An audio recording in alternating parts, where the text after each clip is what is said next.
Thanksgiving morning in America is usually a time for families to come together, to celebrate, to take a break, and to give thanks for the blessings in their lives.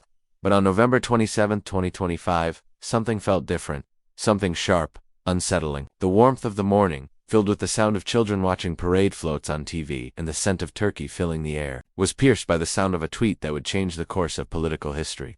Ilhan Omar, the fiery congresswoman from Minnesota, had just launched a blistering attack on President Donald Trump. In the tweet, she mocked his threat to expel lawmakers who disrespect America, calling it trash. She labeled him a coward, hiding behind lies. The insult was a direct challenge to the president, and it reverberated across the nation like a THUNDERCLAP. Families across the United States paused mid-meal, stunned. Forks hung in midair, eyes glued to screens. The moment was jarring, the words cutting through the holiday calm like broken glass. In homes from coast to coast, people couldn't believe what they were hearing. For a moment, the nation held its breath. But what happened next? What unfolded in the following hours would make this moment a political showdown unlike any America had seen in years. Inside the White House, President Donald Trump was still processing his newly signed America First expulsion order, one of the strongest immigration directives in modern American history. This order aimed at cleaning out fraud, corruption, and, most importantly, those who showed disrespect for the very nation that gave them freedom. But then, Omar's tweet hit the internet. As soon as it went live, it was clear that the country's attention had shifted. Advisors rushed into the Oval Office, breathless. Secret Service agents exchanged looks. Even the Marines standing guard at the West Wing stood at attention, sensing something big was about to unfold. "Sir, she called you a coward," one aide whispered. Trump didn't react the way people expected. He didn't fly off the handle. He didn't fire back with a tweet of his own. No, Trump did something that left even his closest advisors shaken. He stayed calm. His face remained unreadable. "She picked the wrong day and the wrong man," he said quietly. Then, without another word, he walked out of the room. The air was thick with anticipation. Everyone knew Trump wasn't going to let this slide. The storm was coming. But when the country was on edge, back in Minnesota, Ilhan Omar's office was in full-blown panic. Staffers scrambled, not sure what to do. The backlash was swift, and it was growing by the minute. Millions of Americans were hurt by her words. Thanksgiving, a day meant for gratitude and unity, had been poisoned by her attack. And yet, Trump, the man at the center of the storm, remained silent. No tweets, no posts, just silence. It was an unsettling silence, a quiet that reverberated through Washington and into every living room across America. In a small corner of the White House, Trump stood by the window, looking out over the South Lawn, deep in thought. His calm demeanor seemed to suggest he wasn't rattled, but there was a heaviness in his eyes. There was something coming, something big. But the nation wouldn't know what it was yet.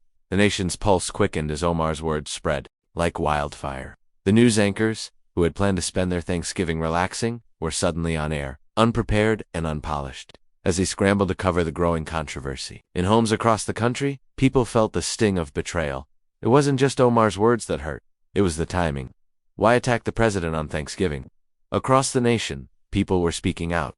A teacher in Minnesota sat at her kitchen table, shaking her head. This country gave her everything, she whispered to herself. Why would she call him trash? Why today? A retired firefighter in Florida, whose life had been shaped by the events of 9/11, watched with growing anger. "She doesn't understand what this country means," he said, his voice breaking. Meanwhile, in the White House, Trump remained unbothered. His advisors urged him to respond, to fight back. But Trump, in his quiet, measured way, simply responded, "Prepare the cameras." It was then that everyone knew. The response that would shake America was coming, and it would come in a way no one had anticipated. Minutes later, the White House went into overdrive.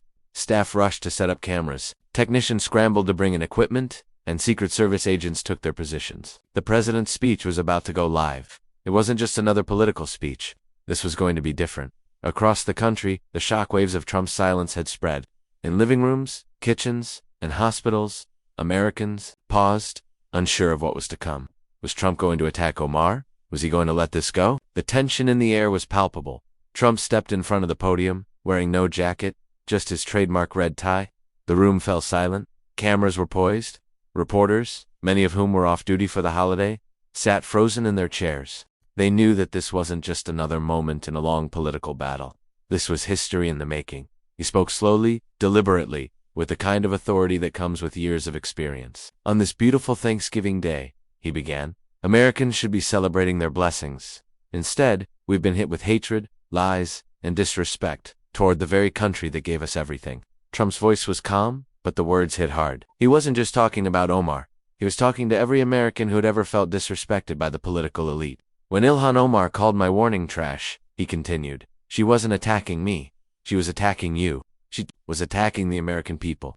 In Minnesota, Omar watched in disbelief. Her heart raced. What was he going to say next?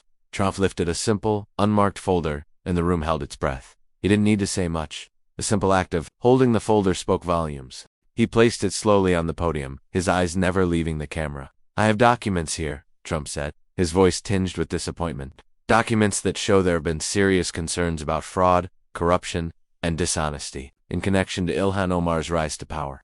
The room was silent. Even the reporters, who had come to expect a fiery response, sat still, waiting. The emotional weight of the moment was palpable. No one knew what was coming next, but everyone knew it was going to be big. Trump continued, his tone now heavier than before. I won't reveal everything today. Not on Thanksgiving. But let me be clear, when someone disrespects America, there are consequences. And today, Ilhan Omar will face those consequences.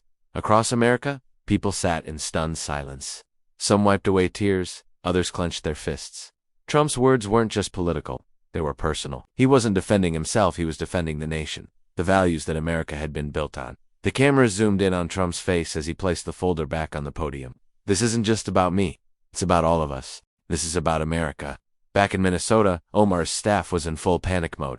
She had just launched an attack on the president, and now she was facing a political storm unlike any she had ever encountered. She paced her office, her hands trembling, as her advisors exchanged fearful glances. In Washington, Trump stood at the podium, still holding the folder. His speech wasn't just a defense of his own. It was a defense of the American people, and it was clear, the stakes had just gotten much higher.